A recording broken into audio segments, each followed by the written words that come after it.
समस्तीपुर से बड़ी खबर आ रही है। समस्तीपुर जिले के मूसरी घरारी थाना क्षेत्र अंतर्गत बखरी बुजुर्ग गांव में एक 60 साल के व्यक्ति की मौत का मामला सामने आया है। परिजनों ने जहरीली शराब पीने से मौत होने का गंभीर आरोप लगाया है। इस घटना के बाद मृतक के बेटे बबलू शाह की भी तबीयत बिगड़ गई है। परिजनों का दावा है कि जहरीली शराब का असर उसकी आंखों की रोशनी पर भी पड़ा है, जिसकी वजह से उसकी आंख की रोशनी चली गई। बिहार में शराबबंदी को लागू हुए सालों बीत चुके हैं, लेकिन जमीनी सच्चाई कुछ और है। अवैध शराब का धंधा आज भी जारी है और इसकी कीमत आम लोग अपनी जान देकर चुका रहे हैं। समस्तीपुर में फिर से एक बार जहरीली शराब पीने से मौत का मामला सामने आया है। साल 2025 में पश्चिम चंपारण में जहरीली शराब पीने से 7 लोगों की मौत हुई थी। साल 2022 में भी छपरा में जहरीली शराब के कहर से 70 लोगों की मौत हो गई थी और मुख्यमंत्री नीतीश कुमार ने विधानसभा में खड़े होकर निर्लज्जता से बयान दिया था कि जो पिएगा वो मरेगा। हम लोग तो बार बार कह रहे हैं कि पिएगा तो मरेगा। शराब पीने से अगर शराब पिया मर गया, उसको हम लोग मदद करेंगे? सवाल ही पैदा नहीं होता। अरे शराब गंदा पिया, पता चल गया ना कि तुम पीते हो और कभी तुमको जहरीली मिल जाएगा तो मर ही जाओगे। यही तो बात है। यहाँ शराबबंदी लागू उन्होंने किया है।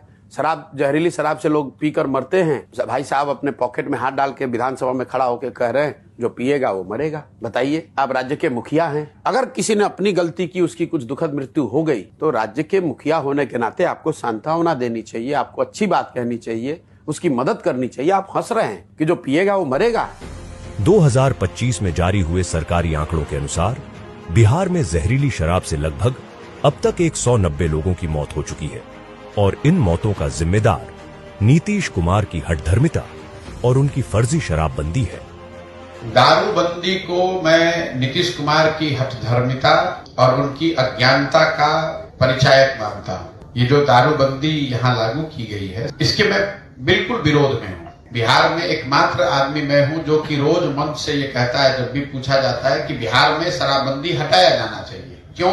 3 इसके वजह है। पहली बात है कि पूरी दुनिया में इसका कोई प्रमाण नहीं है कि शराबबंदी के जरिए आप सामाजिक आर्थिक विकास का रास्ता खोल सकते हैं। दूसरा, जो गांधी जी की बात है कि गांधी जी चाहते थे शराबबंदी लागू हो, ऐसा नीतीश कुमार या उनके साथी दावा करते हैं। बिल्कुल झूठ, सरासर झूठ। बिना पढ़े लिखे अज्ञानी लोग, मैं रोज कैमरे पर चुनौती दे रहा हूं, आपको भी बोल दे रहा हूं, नीतीश कुमार या उनके जितने साथी हैं जो शराबबंदी के पक्ष में हैं गांधी के नाम पर, वो मुझे गांधी जी का वो पंक्ति दिखा दें जहां गांधी जी ने लिखा है कि शराबबंदी के लिए सरकार को कानून बनाना चाहिए। गांधी जी ने शराबबंदी की बात सामाजिक प्रयास के तौर पर कही है। इनको करना है वोट के नाम पर, महिला का वोट लेना है और झूठ मूठ के गांधी जी के नाम ठेकरा फोड़ रहे हैं। और तीसरी बात कि अगर शराबबंदी आपको लागू करने की अगर बात एक बार को 1 मिनट को मान भी लें कि इसका कोई फायदा है, तो शराबबंदी लागू है कहाँ? शराबबंदी के नाम पर शराब के दुकान बंद हो गए, होम डिलीवरी चालू हो गया। इस गरीब राज्य का हर साल 15 से 20 हजार करोड़ रुपया का राजस्व का नुकसान हो रहा है, जो पैसा यहाँ के रोजगार और शिक्षा और बेहतर इंफ्रास्ट्रक्चर के लिए खर्च हो सकता था। और ये पैसा जा कहाँ रहा है? ये पैसा जा रहा है भ्रष्ट शराब माफिया है और जो अफसर है नीतीश कुमार के, उनके जेब में।